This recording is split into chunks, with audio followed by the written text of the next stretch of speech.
Ms. Butler, thank you for coming in today. For your information, I represent Bill Evans in this litigation, and I just have a couple questions for you. Okay.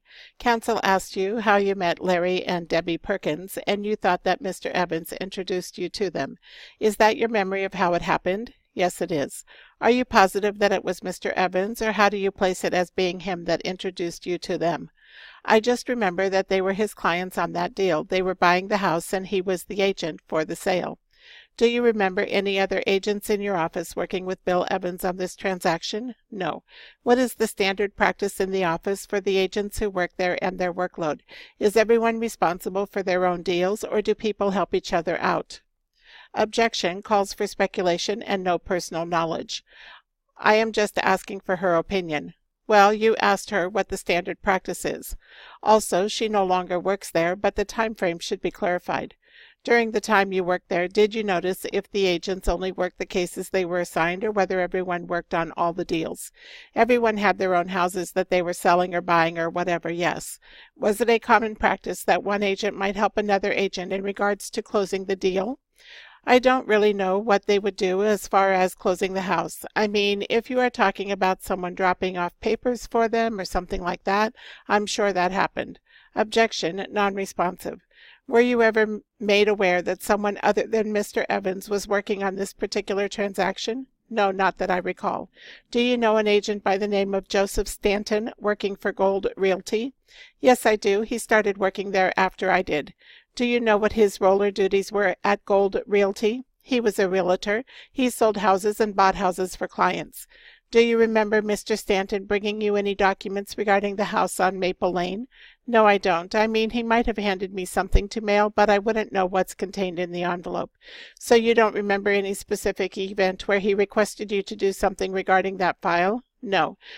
Do you ever work on files for the agents in any way? Sometimes I collect the files from the agents and get them ready for copying, but that only happened a couple times while I was working. Who would do the copying of the documents if it wasn't you? They had employees in the back that just did that. Did you ever work in that position in the office? No, I always was in the front area, like a receptionist, I guess. You were the person of the company that the public encountered initially if they came in the front door, is that correct? Yes, I suppose that would be correct. It wasn't a large area, but I was in the front. Let me ask you a question regarding the general practices of the business. When a sale would conclude and all the documents were signed, what would happen to the case file in the office? Do you mean when the closing documents were signed and everything completed? Yes, I'll clarify. Ms. Butler, after the deal was completed and the people received the keys to their property, what would happen to the file that was maintained in the company? After all the copies were made and everything was done, then the documents would be placed in the storage room where we maintained those things. Was there a specific location in the building that held those cases? Absolutely. Did you have access to that area? Sure, everyone did. It was located next to the lunchroom, and it was a storage closet. What else was that room used for? It wasn't actually a room. It was basically like a closet. We kept the completed cases there, and then some office supplies in addition. Is it your testimony today that you do not remember personally handling this file other than just regular processing in your office? Yes, that would be it. I might have been the one that put it in the storage box, but usually it is the agent when everything is done and they have whatever information out of the file that they need. Do the agents remove things from the file, or are you talking about... No. I mean, sometimes they make copies of things that they need, but they wouldn't remove anything from the file. Thank you again for your cooperation, ma'am. You are welcome. No further questions at this time. Ms. Butler, I just have a couple questions for you also. Okay. Now, during the time period that you were working at Gold Realty, were you ever instructed on how to file loan documents in the office? Well, just generally, yes. I mean, sometimes filing papers would come in for a house, and I would put them in the mailbox for the agent who was handling that transaction. So you would match up the agent with the papers, is that correct? Yes, that's correct. Did you ever assign certain cases to agents, or was that beyond your responsibility? No, I didn't have anything to do with that. Let me ask you a hypothetical question. If someone walked into your office and was interested in buying a house, who would you direct them to?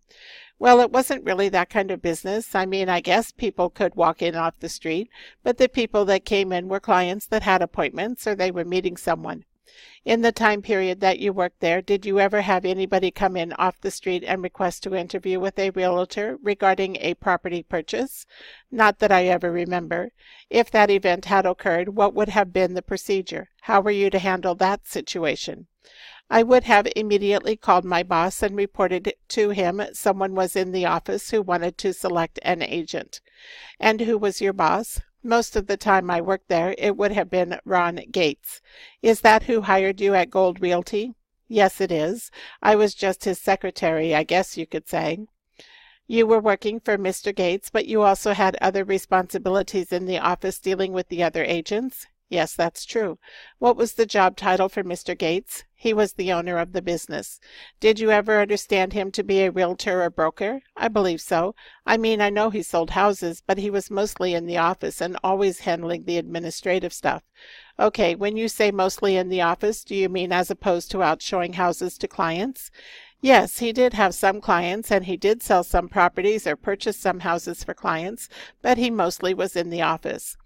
Would you observe him on a daily basis while you were employed? Yes, most definitely.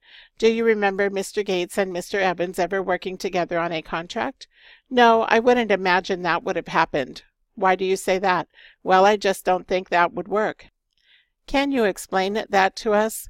Well, it is only my opinion, but I don't think they liked each other very much. Objection, speculation.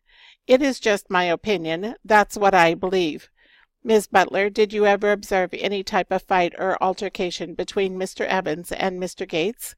Objection, irrelevant unless it deals with this contract. You can answer the question, ma'am. They didn't really talk to each other that much. Every now and then they would argue about something, but I mainly tried not to get in the middle of that. Let me ask you some questions about the layout of the office. Your desk and office area, how far was that from where the different agents were in the office? Well, you first walk into the office. Ultimately, you have to go down a little hallway to get back to where the agents worked.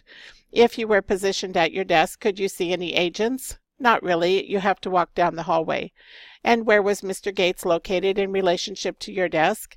Oh, he was completely in a different area of the building. His office was back beyond the conference room and all the cubicles for all the agents. I assume you were much closer to the agents than to Mr. Gates. Is that correct? Yes, I suppose that's correct.